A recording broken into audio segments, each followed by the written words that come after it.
Donc, on lit dans Matthieu au chapitre 7 et on lit à partir du verset 1 jusqu'au verset 12. Donc, je commence la lecture, puis si vous voulez suivre, vous pouvez le faire.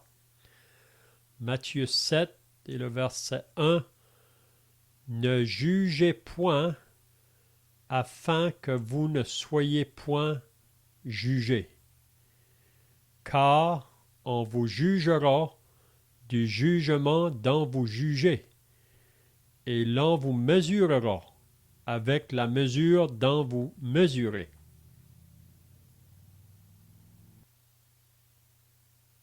Pourquoi vois-tu la paille qui est dans l'œil de ton frère et n'aperçois-tu pas la poutre qui est dans ton œil? Ou comment peux-tu dire à ton frère, laisse-moi ôter une paille de ton œil, toi qui as une poutre dans le tien?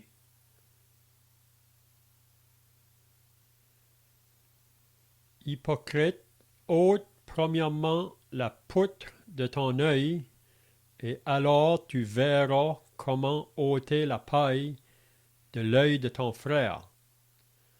Ne donnez pas les choses saines aux chiens, et ne jetez pas vos perles devant les pourceaux, de peur qu'ils ne les foulent aux pieds, ne se retournent et ne vous déchirent.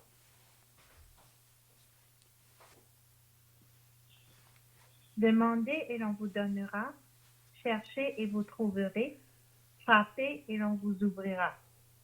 En effet, toute personne qui demande reçoit, celui qui cherche trouve, et l'on ouvre à celui qui frappe.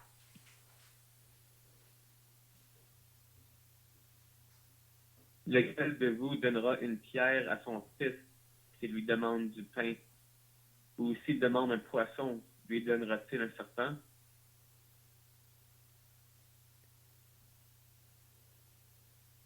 Si donc méchants comme vous l'êtes, vous savez donner de bonnes choses à vos enfants, à combien plus forte raison votre Père qui est dans les cieux donnera-t-il de bonnes choses à ceux qui les lui demandent?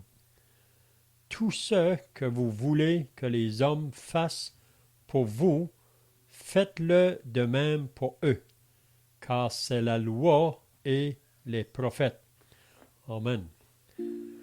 Donc, si vous étiez là la semaine passée, on avait regardé le sujet de l'inquiétude.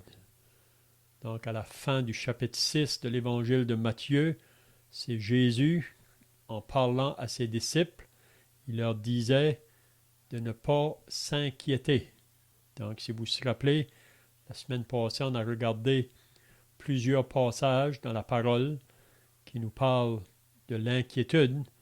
Puis un des passages qu'on avait lu là dans le Proverbe, c'est que l'inquiétude dans le cœur de l'homme l'abat, mais une bonne parole réjouit le cœur.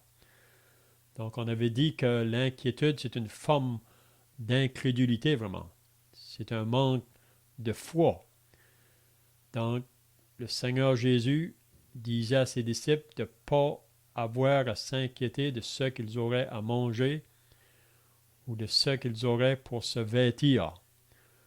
Puis il avait donné un exemple des oiseaux, et qui ne sèment ni ne moissonnent, ramassent rien dans les greniers. Puis il disait que si le Père nourrit les oiseaux, est-ce qu'il ne va pas, à bien plus forte raison, prendre soin de nous? Puis vraiment, qu'est-ce que le Seigneur veut nous enseigner? Le verset 30 du chapitre 6, là, c'est que lui devrait avoir la priorité en toutes choses. Puis si le Seigneur Jésus a la priorité dans nos vies, les autres choses vont prendre leur place. On n'a pas à s'inquiéter pour les autres choses. C'est pour ça qu'il dit cherchez premièrement le royaume et la justice de Dieu, et toutes ces choses vous seront données par-dessus. Ou toutes les autres choses vous seront données par-dessus. Ne vous inquiétez donc pas du lendemain, car le lendemain aura soin de lui-même. À chaque jour suffit sa peine. Donc, pour nous chrétiens, c'est aujourd'hui. Le Seigneur veut qu'on vive notre vie aujourd'hui. On doit lui faire connaître nos besoins, puis lui va pouvoir à tout. Voyez? Donc, il veut avoir la première place. Donc, c'est très important que le Seigneur Jésus soit en priorité, avant toute chose, avant toute chose. Donc, ce soir, on va regarder maintenant au chapitre 7, puis il faut toujours se rappeler là, que c'est Jésus qui est en train d'enseigner ses disciples. Premièrement, on sait qu'il y a une foule qui se trouve là. Ce message ici a commencé au chapitre 5 de Matthieu. On dit que c'est Jésus sur la montagne, puis c'est là qu'il va prononcer les béatitudes, là. Mais c'est vraiment adressé premièrement à ses disciples. Puis on voit que Jésus a mentionné 5 serments ou 5 messages dans l'évangile de Matthieu. Celui-ci, c'est le premier. Donc ce soir, ce qu'on va regarder, c'est que Jésus nous dit à nous les disciples, ne jugez point afin que vous ne soyez point jugés. Car on vous jugera du jugement dont vous jugez, et l'on vous mesurera avec la mesure dont vous mesurez. Donc, qu'est-ce que Jésus veut nous enseigner ici quand il nous dit de ne point juger? Il y a une autre version qui va dire ne jugez point les autres afin que vous ne soyez point jugés. Donc, dans quel sens ici qu'on peut juger les autres, là? Qu'est-ce que Jésus veut nous enseigner? Est-ce que quelqu'un a des pensées ou des questions ici, là?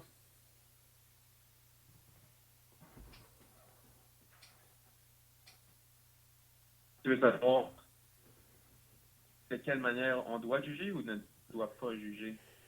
Oui, mais ici, quand il dit ne jugez point, dans quel sens que Jésus nous demande, là, ou demande à ses disciples de ne pas juger? Qu'est-ce qu'il veut nous dire ici?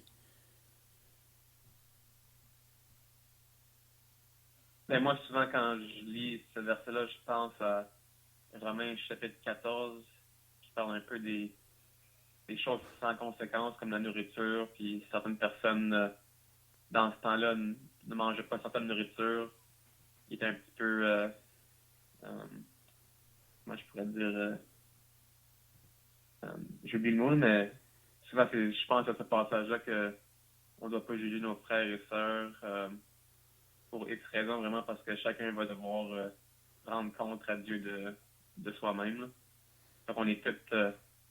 il y a un verset dans Romains 14 qui dit « Qui sommes-nous à juger, le maître ou le serveur d'un autre maître? » Dans le fond, nous, quand on juge un autre chrétien, on juge vraiment un serveur de Dieu.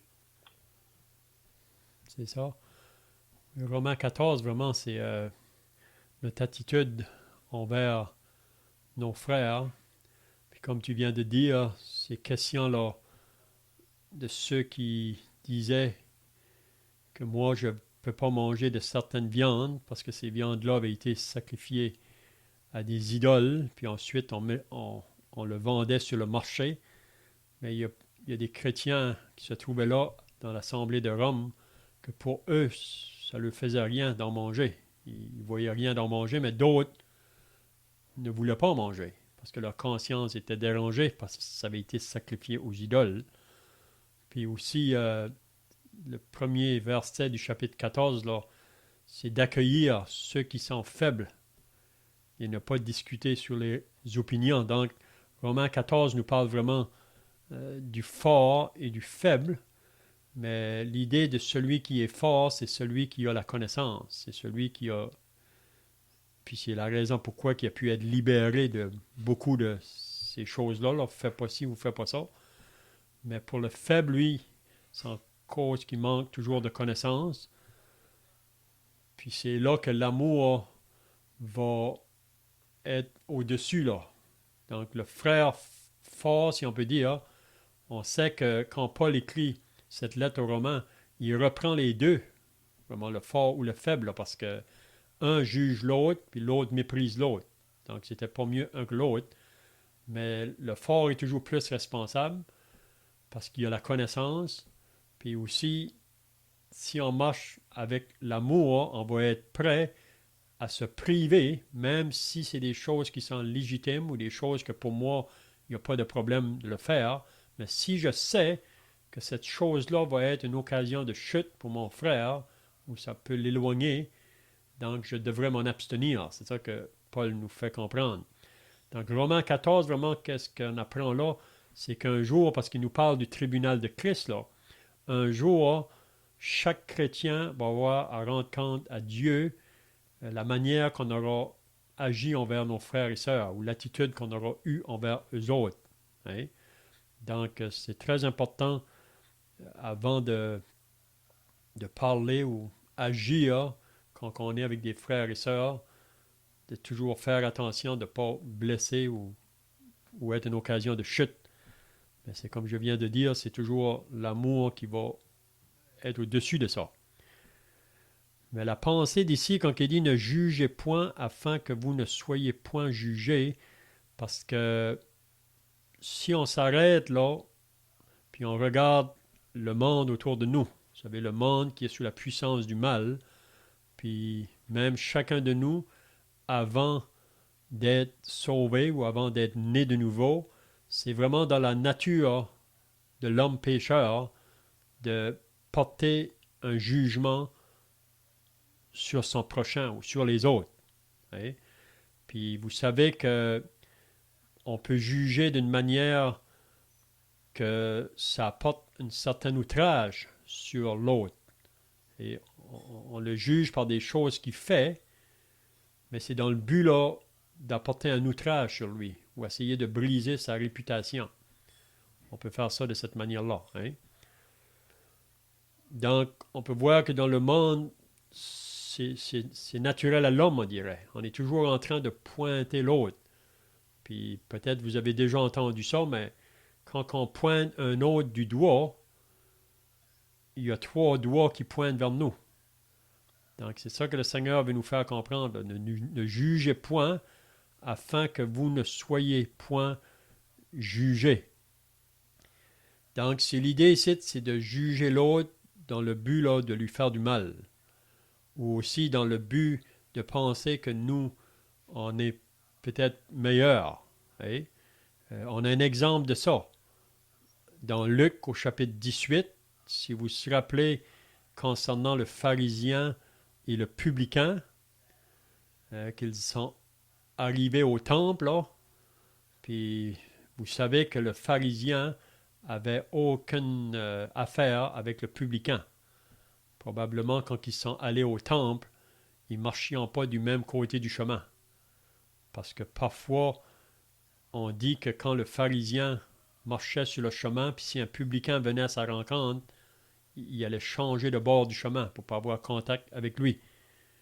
Parce que le pharisien, l'homme religieux extérieurement, se pense meilleur, donc il juge le publicain. Hein?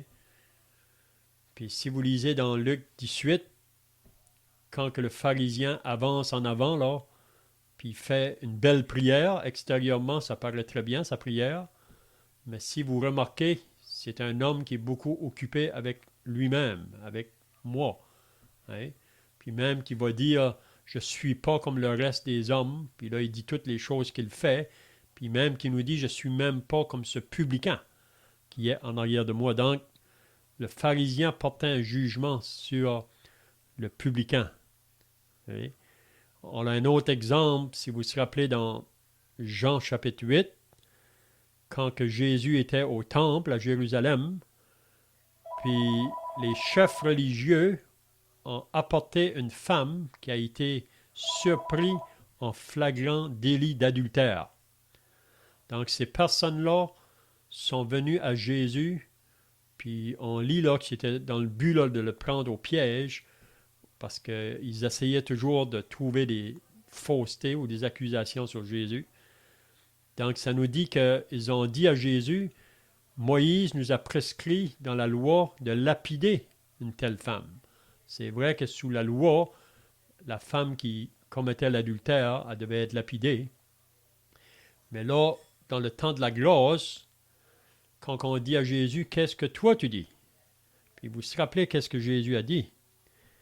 Jésus a regardé ces personnes-là qui étaient prêts à lapider la femme, parce qu'il y avait des pierres dans leurs mains. Puis Jésus a dit, s'il y a quelqu'un parmi vous qui n'a pas péché, qui lui lance le premier la pierre.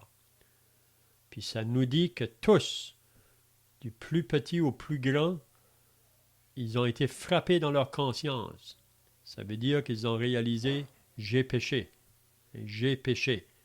Puis ils ont tous laissé tomber leurs pierres et sont partis. Puis Jésus a demandé à la femme, il dit, personne ne t'a-t-il condamné? Vous savez, Jésus était le seul qui aurait pu juger cette femme ou la condamner parce qu'il était le seul qui n'a jamais péché. Mais Jésus a dit, va et ne pêche plus. Hein? Donc, jugez les autres. Ne jugez point afin que vous ne soyez point jugés. Puis là, il nous dit, car on vous jugera du jugement dont vous jugez. Donc, si on porte des mauvais jugements sur les autres, puis c'est comme je dis, moi ici, je vois que c'est plutôt dans le but là, de nuire l'autre à côté de moi, puis de dire que moi, je suis meilleur. Et puis c'est aussi dans le but peut-être d'apporter un certain outrage sur l'autre. Mais si on le fait, Jésus dit, car on vous jugera du jugement dont vous jugez. Donc, si vous savez qu'on est quand même appelé à juger dans la parole. Vous savez, quand ce qu'on dit de juger, là, c'est de regarder si une chose est bien ou mal. On est responsable pour faire ça et de juger.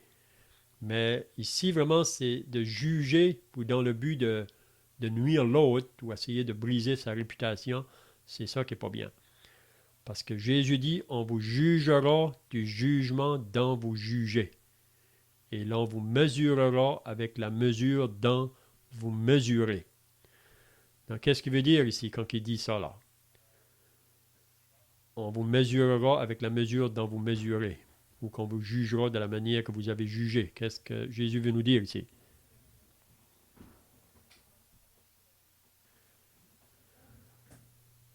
Souvent, en jugeant, l'homme fait preuve de, on pourrait dire, de dureté.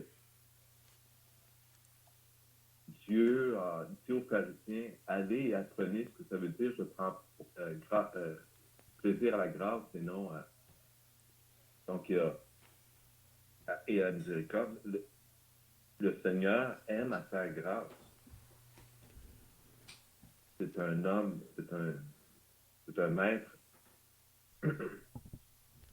qui est juste, mais qui ne cherche pas à condamner le coupable. Ce qu'il désire, c'est que le coupable se repente. Mais nous, les hommes, la nature humaine,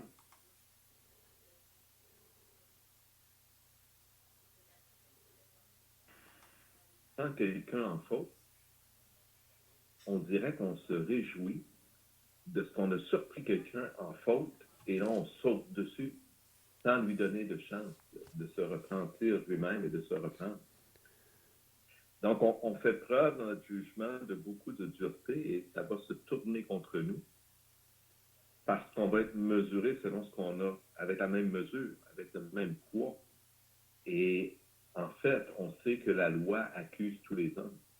Nous sommes tous coupables devant Dieu. Donc, si on utilise la loi pour condamner notre frère, sachant que la loi nous accuse, nous aussi, également, de la même façon. On n'a pas tous exactement les mêmes penchants, les mêmes faiblesses, si on veut, mais on est tous pécheurs. Donc, on est tous coupables devant Dieu. En fait, Jacques nous dit que si on pêche contre un commandement, on a péché contre tous les commandements. On a tout enfreint, finalement, la loi de Dieu. C'est la même loi. Et elle a le même poids. Et on oublie facilement qu'Adam et Ève ont été condamnés après un simple, un seul, un unique péché. Et ce péché-là, c'était pas un meurtre, comme on en jugerait que ce serait grave aujourd'hui. Peut-être qu'on peut-être quelqu'un a tué une autre personne. Mais c'est pas de cela. C'était bien banal, on pourrait penser, dans nos cœurs, le péché d'Adam et Ève. Mais la réalité, c'est qu'ils ont enfreint le commandement de Dieu, la parole de Dieu, la volonté de Dieu. Ils ont été contre la loi de Dieu qui avait dit « tu ne mangeras pas ». Et c'est ça la gravité, c'est là que se trouve la réelle gravité du péché. Et on doit se rappeler, donc, qu'on est tous coupables devant Dieu.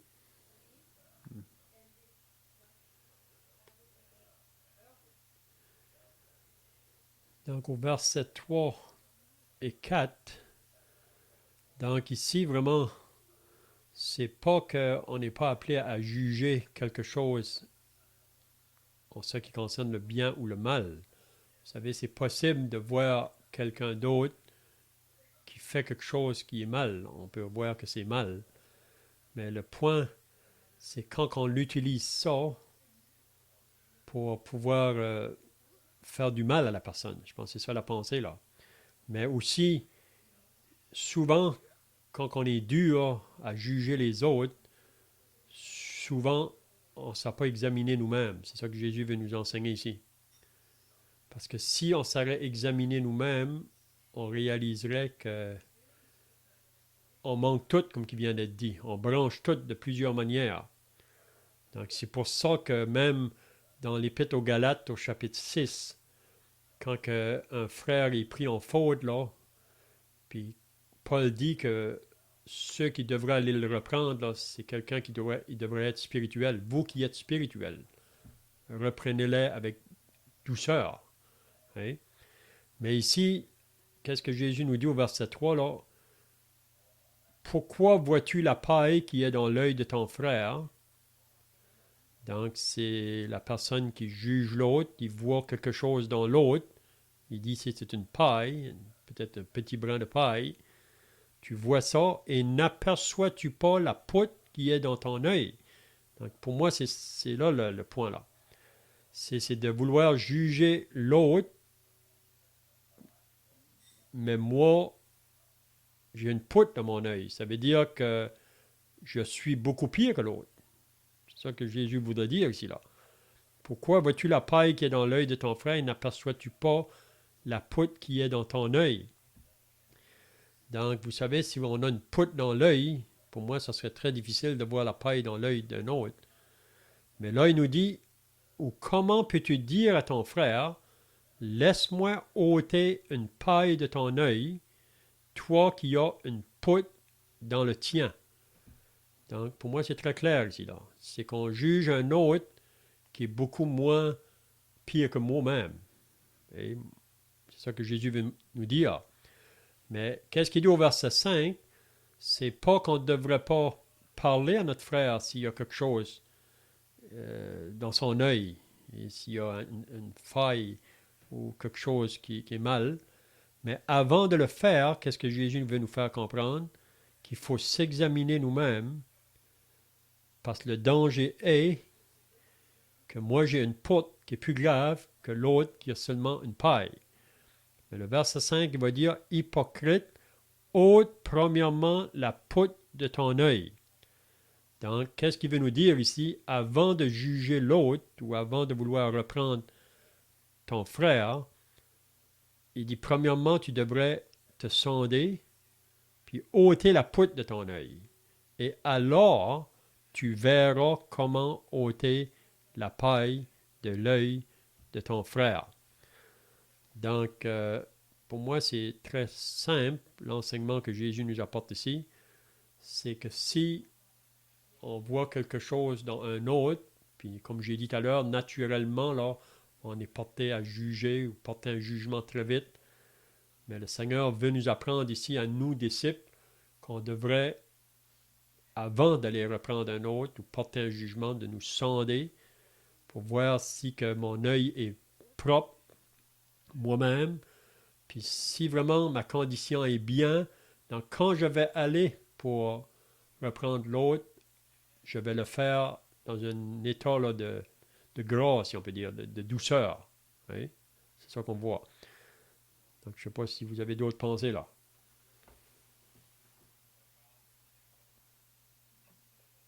En fait, il y a vraiment beaucoup de pensées encore qui viennent en rapport avec ça. Dans mon cœur, à tout le monde, il y a cette réalité qu'on doit juger aussi. Ici, en fait, dans le contexte, il y a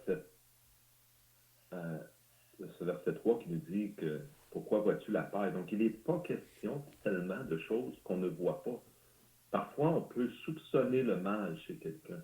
On voit quelqu'un agir et on ne voit pas son cœur et on ne voit pas toutes ses actions, mais on soupçonne qu'il a mal agi ou qu'il va mal agir, qu'il fait cela pour faire du mal, pour voler ou pour n'importe quoi. On peut soupçonner les gens de toutes sortes de choses. Ça, c'est de soupçonner. Ça peut devenir, comme le mentionnait Léon, de la médisance ou même de la calomnie contre quelqu'un. Et ça, on ne doit pas faire ça. Mais ici, dans le contexte, il est quand même question de ce qu'on voit. Malheureusement, c'est que ce que l'on voit, on le juge. Donc, je peux voir quelqu'un faire quelque chose et à partir de ce que j'ai vu, je l'interprète à ma façon et je juge la personne aussi à ma façon, selon mon interprétation des faits, si on veut le dire comme cela. En fait, j'aimerais peut-être je pense à un passage dans Luc, par exemple, au chapitre 6. Peut-être qu'on peut le lire, je ne veux pas dévier non plus, Léon, de ton étude, mais c'est le jugement qui a été porté contre Jésus. C'est juste un de ces exemples. Dans Luc, au chapitre 6 et au verset 6, on a plusieurs exemples dans la parole où Jésus, un jour de sabbat, se trouvait dans la synagogue et les gens l'observaient. Et voyez ce genre de regard qui est porté sur Jésus et on veut juger le Seigneur Jésus. Donc au verset 6, on lit « Il arriva un autre jour de sabbat que Jésus entra dans la synagogue et qu'il enseignait. Il s'y trouvait un homme dont la main droite était sèche. Les scribes et les pharisiens observaient Jésus pour voir s'il ferait une guérison le jour du sabbat. C'était afin d'avoir sujet de l'accuser. Donc, déjà, les pensées du cœur de ces hommes-là ne sont pas pures. On peut le comprendre très, très facilement avec ce commentaire ici. Mais ils connaissaient, c'est-à-dire Jésus connaissait leurs pensées et il dit à l'homme qui avait la main sèche, « Lève-toi et tiens-toi là au milieu. » Il se leva et se tint debout. Et Jésus leur dit, « Je vous demande. » Donc Jésus interroge ces hommes. Il leur demande de juger, dans le fond. Là. Hein? Je vous demande s'il est permis le jour du sabbat de faire du bien ou de faire du mal, de sauver une personne ou de la tuer. Alors, promenant ses regards sur eux tous, il dit à l'homme, « Étends ta main. » Il le fit et sa main fut guérie. Ils furent remplis de fureur et ils se consultèrent sur ce qu'ils pouvaient faire à Jésus. Donc, c'est le genre de jugement auquel Jésus lui-même a fait face.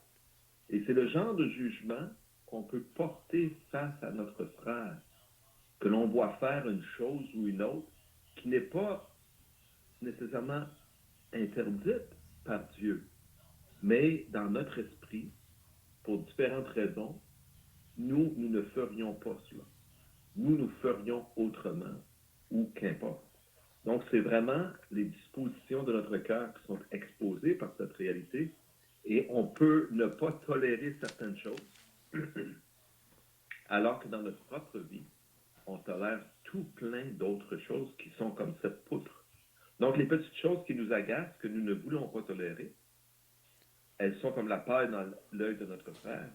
Mais ces choses que nous tolérons dans nos propres vies parce que nous avons raisonné d'une façon ou d'une autre, mais ces choses, on les regarde comme étant acceptables et pourtant c'est la poutre dont le Seigneur parle. Donc c'est vraiment une question de ce que nous pensons dans nos cœurs. Et cela est lié aussi à notre compréhension des Écritures. Jésus, lorsqu'il a questionné ces hommes, qu'en pensez-vous? Est-il permis de faire du bien ou du mal le jour du sabbat? Il me semble que la réponse était évidente, mais pour ces hommes, ils n'ont pas répondu.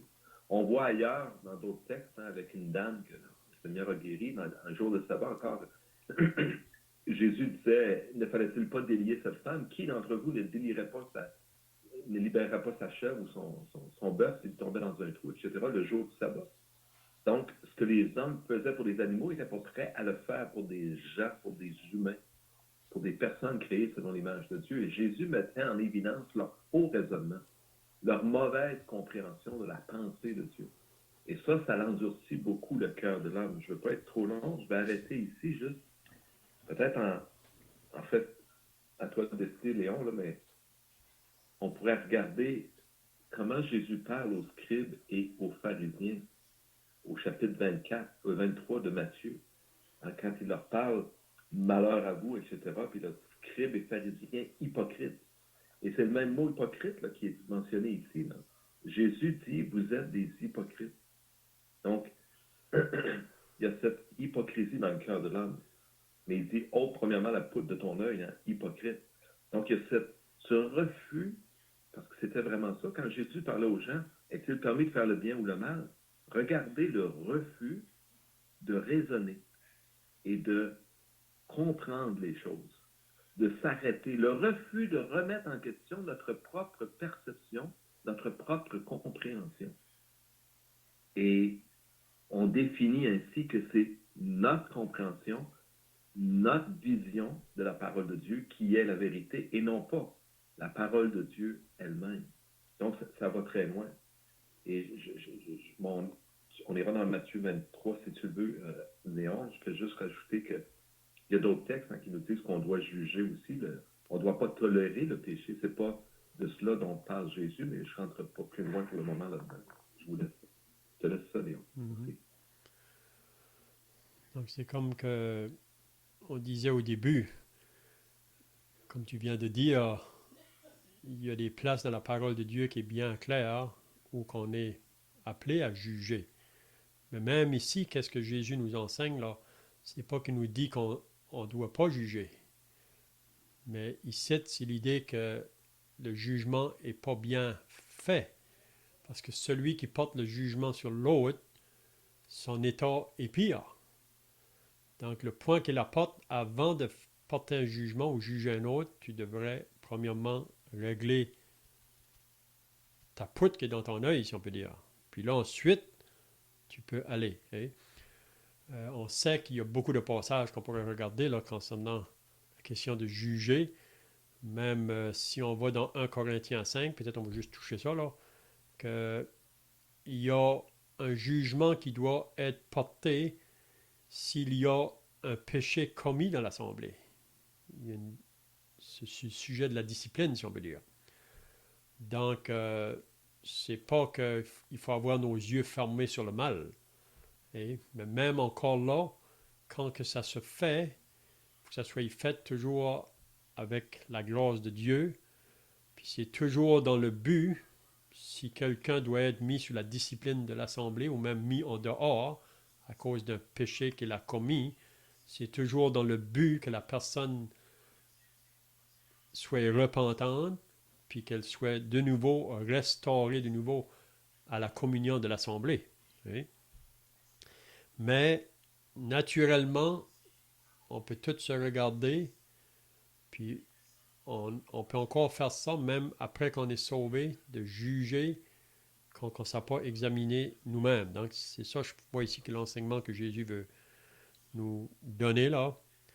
Parce que si on le fait, comme qui vient d'être dit, si je le fais en ayant une poudre dans mon œil, c'est vraiment l'hypocrisie, vraiment. J'essaie d'enseigner un autre quand moi-même, je ne suis pas dans une bonne condition. Hein? Donc, je ne sais pas si quelqu'un d'autre a des questions ici là, ou d'autres pensées sur le sujet.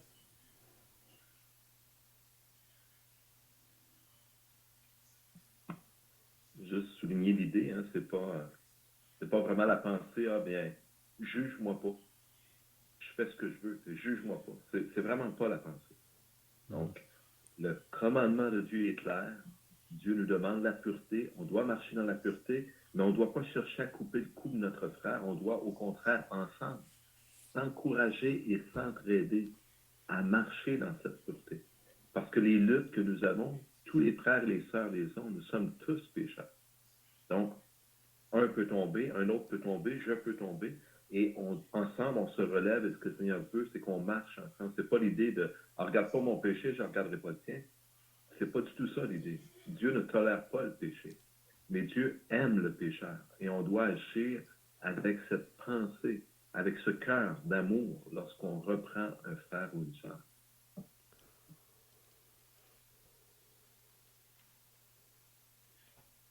Et puis l'Épître aux Galates, je disais tout à l'heure au chapitre 6, là, il nous met ça bien clair, là, que si on devrait reprendre un autre, c'est vrai qu'il a fait quelque chose ou qui est mal, mais il dit toi qui es spirituel. Donc si je suis dans une condition charnelle, c'est pas le temps d'aller reprendre mon frère ou ma soeur. Hein? Puis ici, on peut y aller même en dehors, là, même parmi le monde avec lequel on travaille, et à chaque jour, les contacts qu'on a avec nos familles, il faut faire attention à la manière qu'on approche les gens autour de nous. Puis si on doit reprendre quelqu'un, on devrait le faire toujours dans une attitude humble. Donc, c'est d'être dans une condition spirituelle. Donc, si je suis dans une condition spirituelle, peut-être une des premières choses que je vais être exercé à faire avant d'aller reprendre, c'est de placer ça dans la prière, puis que le Seigneur puisse ouvrir le chemin ou la porte. Parfois, naturellement, on veut agir vite, on veut, hein, mais c'est laisser le Seigneur agir par son esprit là.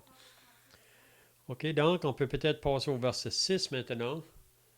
Jésus nous dit, ne donnez pas les choses saintes aux chiens. Donc ici, il parle toujours à ses disciples, ne donnez pas les choses saintes aux chiens et ne jetez pas vos perles devant les pourceaux, de peur qu'ils ne les foulent aux pieds, ne se retournent et ne vous déchirent. Donc, qu'est-ce que Jésus veut nous enseigner ici? De ne pas donner les choses saines aux chiens. Donc, qui sont les chiens? Qui sont les pourceaux? Ça représente quelqu'un, cela. Donc, qu'est-ce qu'il veut nous dire de ne pas donner les choses saines aux chiens? Est-ce que vous avez des pensées là?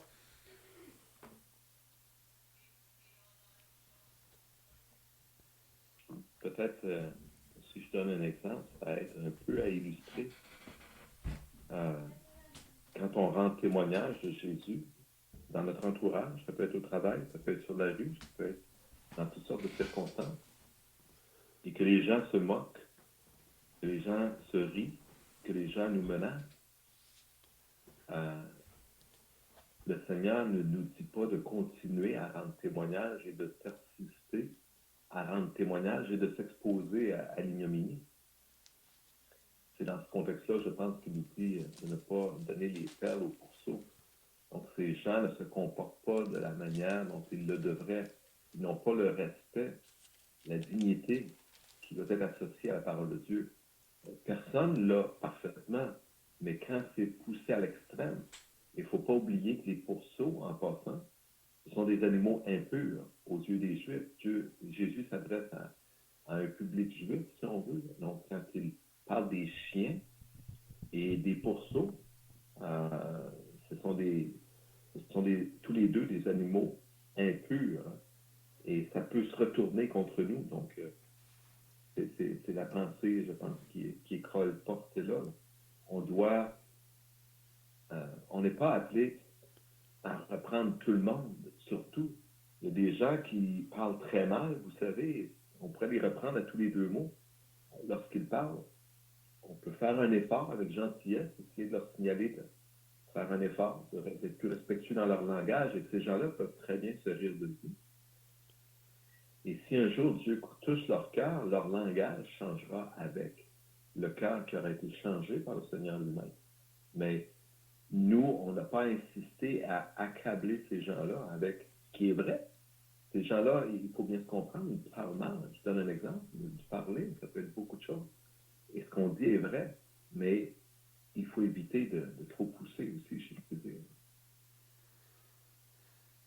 Ça, de ne pas donner les choses saines, c'est les choses vraiment qui sont associées à la parole de Dieu, les choses qui sont vraies, qui sont selon la vérité. Parce que vous savez que le monde inconverti, celui qui n'est pas encore né de nouveau, il est un adversaire de Dieu, il est un ennemi de Dieu. Okay? Même on lit dans le psaume 1er Heureux l'homme qui ne marche pas selon le conseil des méchants, qui ne s'arrête pas sur la voie des pécheurs, ne s'assit pas en compagnie des moqueurs. Donc on voit qu'il y a une certaine, comment je dirais, on lit ça même dans Éphésiens 5, là, que pour le croyant, il ne doit pas participer aux œuvres des ténèbres. Mais notre responsabilité envers le méchant, si on veut dire, ou envers ceux qui sont toujours dans leur péché, c'est premièrement leur communiquer l'Évangile. Puis c'est après un temps là, qu'on peut voir, quand on parle avec une personne, s'il y a vraiment un certain intérêt ou s'il n'y en a pas. Vous savez, il y a des gens qui veulent simplement parler pour parler, même pour se disputer ou argumenter. Mais il y a certaines choses qu'on ne devrait pas partager avec ces gens-là. Pour moi, ce qu'on a à partager, c'est vraiment la parole de Dieu, ou l'Évangile en premier. Puis il y a certaines choses vraiment qu'en parlant, ils ne vont pas le comprendre, puis même parfois ils vont peut-être nous mépriser. On peut peut-être lire un verset dans 2 Timothée pour terminer, là. Quand que Paul parle à Timothée, il touche un peu cette pensée-là. Au verset 14, 2 Timothée 2 et le verset 14, il va dire « Rappelle ces choses », donc les choses qu'il vient de mentionner là. Il dit à Timothée « Rappelle ces choses en conjurant devant Dieu qu'on évite les disputes de mots qui ne servent qu'à la ruine de ceux qui écoutent. » Donc ici, c'est la même pensée là. On évite les disputes de mots qui ne servent à la ruine. Efforce-toi de te présenter devant Dieu comme un homme éprouvé, un ouvrier qui n'a point à rougir, qui dispense droitement la parole de la vérité. Évite les discours vains et profanes, car ceux qui les tiennent avanceront toujours plus dans l'impiété et leur parole rangera comme la congrène. Puis si on va au verset 22, en parlant encore à Timothée, là, il va dire repousse ou fuis les passions de la jeunesse et recherche la justice, la foi, la charité, la paix avec ceux qui invoquent le Seigneur d'un cœur pur. Repousse. Donc, c'est encore sur la même pensée, là. Quand on vient à parler avec les gens ou les choses qu'on va dire, il dit repousse les discussions folles et inutiles. Donc, ça veut dire que c'est des discussions qui amènent à rien vraiment. Donc, il faut être capable de discerner ça. Quand on vient à parler avec le monde inconverti, là, c'est de savoir nos limites, si on peut dire. Puis ça dépend avec les personnes qu'on parle. Hein. Repousse les discussions folles et inutiles, sachant qu'elles font naître des querelles. Puis là, il nous dit comment est-ce qu'un serviteur du Seigneur ne devrait pas avoir de querelles. Il doit être, au contraire, avoir de la condescendance pour tous, être propre à enseigner, doué de patience. Il doit redresser avec douceur les adversaires, dans l'espérance que Dieu leur donnera la repentance pour arriver à la connaissance de la vérité, et que, revenus à leur bon sens, ils se dégageront des pièges du diable qui s'est emparé d'eux pour les soumettre à sa volonté. Donc, je pense que c'est la pensée là, de ne pas donner les choses saines aux chiens. Il y a des choses vraiment comme croyants ou des choses qu'on connaît de la parole, qu'on ne devrait pas les transmettre, surtout à des personnes qu'on sait qui vont peut-être juste piétiner dessus ou se moquer ou juste vouloir... Donc, c'est comme jeter des pelles à des pourceaux, vraiment. C'est ça qu'il veut nous faire, qu'il veut nous dire, je pense. C'est bien, je vois que le temps est passé, là, donc je ne sais pas si vous avez des questions ici ou d'autres pensées à ajouter, là, sinon on va terminer par la prière.